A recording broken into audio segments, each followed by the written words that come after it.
So the SpaceX IPO looks a little bit laughable and overvalued. I would say no one should be investing in it, not for the first 12 to 24 to 36 months, but tell us some of the stuff that you've gone over, Craig. Yeah, well, 1.77 trillion market capitalization, which is enormous, $135 per share. So you got to ask what do you get for it? I have to say, I love the SpaceX story. I love what they're doing. I love watching the Yeah. rockets and the technology with their communication satellites and so on is amazing. If you fly on a plane that's got Starlink, the being able to get fast internet when you're flying is incredible. But yeah, as for a rational valuation, yeah, I'd have difficulty trying to justify investing at this sort of price. I mean, they're raising 75 billion. But yeah, the last annual results, they lost 4.9 billion Yeah. in 2025, and they've actually lost almost the same in the first quarter of 2026. There'll be a 4.2 billion loss in the first quarter of 2026. So you have to, and if you look at free cash flow, it's even worse. It's almost 10 billion in the first quarter of 2026. Mm. They have burned through 10 billion in cash. Now, a lot of that Wow. is capex because they've pulled their AI business, the space business together. So a lot of this is capex for the AI business. Mm. But do you want to be funding, they're raising 75 billion, which obviously is a huge amount of money. But if you're burning $10 billion a quarter, that's not going to last very long. It's going to last a couple of years, and they make no guarantees. And I read through the S1 filing to the SEC, and they make no guarantees that they're going to be profitable. So they may well be back to the market within 2 or 3 years for another chunk of money on the net asset value Mm. position. Uh, for your $135 of stock, you're getting you're getting 7 cents in the dollar in terms of the net asset value Yeah. of SpaceX. If you're interested in value investing as we are, so Yeah. we look for businesses that have got more cash and more assets than the share price. So this is the exact opposite. You're getting less than 10% of what you're paying is in the value of the assets. So you're buying the future. You're buying Elon Musk's vision of the future when you're buying SpaceX. And of course, a lot of people are going to buy into that. It's way oversubscribed. It's Mm. probably going to go up in the first couple of days because that's the way that these things generally go. Because people that didn't get the full allocation will be looking to buy. It's going to be in the NASDAQ 100 and the SP Yeah. 500 and so on. So funds are forced to buy it. There's no choice once you get into these indexes. The big funds have to buy. So that's what will happen here. So Very good point. definitely not saying it's gonna go down in the first few days or even few weeks, but I'm saying there's no value there at the moment. We Yeah. can see what happens, but and you brought up Saudi Aramco, which is interesting because it went to market in 2019 almost the exact same market capitalization. Yeah. Uh, so I've got it on screen look at here. It's exactly the playbook that I've said. This was actually a company, like you said, 1.7 trillion, 330 billion revenue, 88 billion in profits. So they've got good margins, good profitability, yet their IPO still went down. I mean, there might have been a slight burst up here and then immediately down. And like I said at the start of the video, 12 to 24 months, if you really want to get into these companies, just wait that time. And then around impact. that time, that is when it bottoms and then it can really go on nice moves. I mean, looking at other IPOs as well, same sort of time frame. Coinbase, everyone was pushing that, everyone was getting into that. 12 to 24 months later, then that was the bottom and it started to trade up. And if you got there at 50, it would have been 400 that it was. Same with, well, Rivet, either that or it just stays flat wherever it falls to. That's not a good example. But yeah, that's a really good point you make. And also, I think another one that I would want to just pull up here is speaking of brand names and people thinking, oh, what could they do in the future? Yes, Elon is a very creative person, but Trump Media, when we discussed that, people were getting in that Our purely old because our of, old favorite Hector, yeah, yeah, it's Trump just, media. but was it? These are terrible numbers. Like, same thing with that you said, SpaceX is not profitable.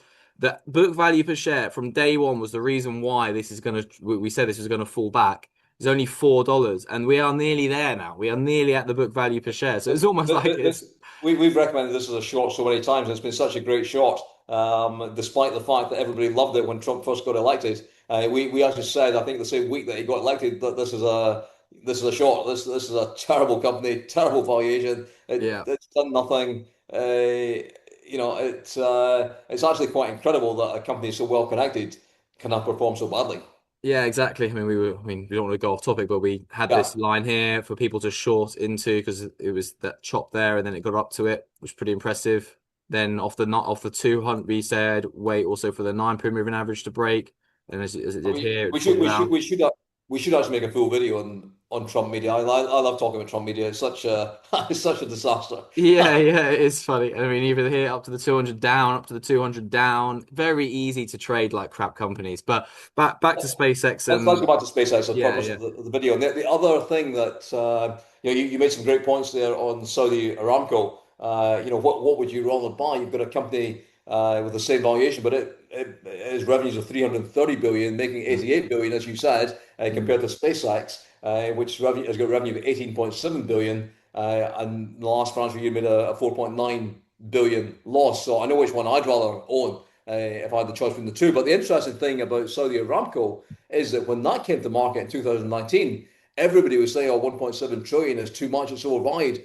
Now the general sentiment is, "Wow, we want to be in SpaceX. It's a great opportunity," and all the retail investors are piling in, which is yeah, unusual in itself. Because normally retail investors aren't allowed to get in at yeah, this sort of deal, but they've been warmly welcomed into SpaceX, even yeah. by big institutions like Fidelity that reduced their account size for someone to get into. Not normally the minimum investment Crazy. was 500,000. They reduced it 2,500 to get Mm, the small retail investors in, which again I would say is not a good sign here. But let's see. I know that everyone says don't bet against Elon Musk and so on, and yeah, I got sympathy with that point of view. But Elon, this is a great deal for Elon Musk. The other interesting thing to point out with this IPO, which again I don't think any retail investors realize when they're in, is there are two classes of shares. The retail investors are good getting the point. Class A shares, but the insiders are getting Class B shares that get 10 times the voting power.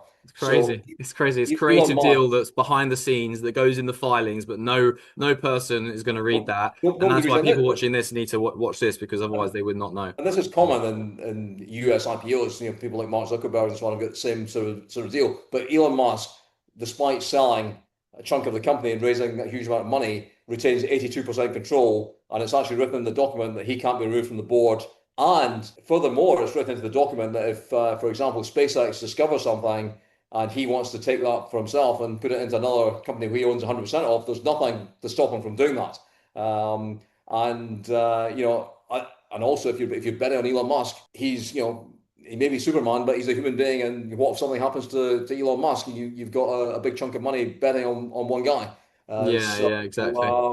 Yeah, I would pass on the IPO. And as you said, there's a very good chance that at some point in the next year or two, you're going to be able to buy in for a much lower price if you believe in Yeah. the company and what it's doing. You'd I be able mean, to get a much lower price than you can at the IPO. yeah, it's just very obvious. Like once it might rise initially because, like you said, all those funds are going to be forced to buy. I mean, this is a great little post here. Yeah, they all have all these institutions are going to be propping up this IPO. The market often crashes drastically after big IPOs happen as well. So that's something people really need to bear in mind too. I mean, that could be a totally different video in itself. But yeah, all these institutions, once it's on the NASDAQ 100. It's not going to join it straight away, but then once it does, all the forced buying is going to come in. You've got, like we said, only $2,000 from the normal 500,000 to be able to participate. It's just money is going to be flowing in, and retail are going to be into the absolute max on something that, as you mentioned, like look at the losses here. It's just ridiculous, and the book value per share is just 3.18 dollars, and it's going to be 135 it's Yeah, going to IPO at. big value. 7% of the $135 you're paying is the book value. So this Yeah. is a company that is is valued for in the base that it's everything's going to work out in the future for it, and it might well do. But there are no guarantees of that. Yeah, yeah, exactly. And the forced buying, the QQQ, it'll probably have it'll be maybe more successful than I would admit. Like I reckon, like what you said, it's going to rise maybe initially or a few days later, and then I reckon we'll have the crash. Then wait the 12 to 24 months. And yeah, he's a great guy. He's doing amazing things. So if you really believe in it, then sure, wait until the dip happens. Wait until the crash happens, 12 to 24 months later, and no one's talking about it and it's trading sideways, and then it goes on some runs. I mean, there's Yeah, so good swing trading opportunities off of those levels. we would definitely be talking about this stock again because it's going to be one of the biggest stocks out there, and there are going to be undoubtedly some great trading opportunities. But as I say, I think it'll probably go up in the just after the IPO, but there'll undoubtedly be much better opportunities to get in there over the next year or two. Yeah, yeah. It is interesting, and I do think the market is probably gonna crash shortly afterwards, which will probably also send SpaceX down with it. So I think that when that starts to happen, looking at those 12 to 24 months time frames is probably going to be the best thing to do. And deals are Yes. cheap and we're getting fair rates, but even so, like you said, the public are only getting Class A shares, and it's a funny deal how people can set up things in creative ways to basically you can't say screw over people because it is transparency in Sold the is sold. documents, but Yeah. it is as close to that as possible because they know full well that no one's going to read this stuff. So yeah, it's good. I'm not sure there's anything else really to cover there. It's very interesting stuff, and the 7 cents of asset value you mentioned was really good too. Yeah, I think we'll talk about Bitcoin now. So if people are around for that, it'll be the next video. But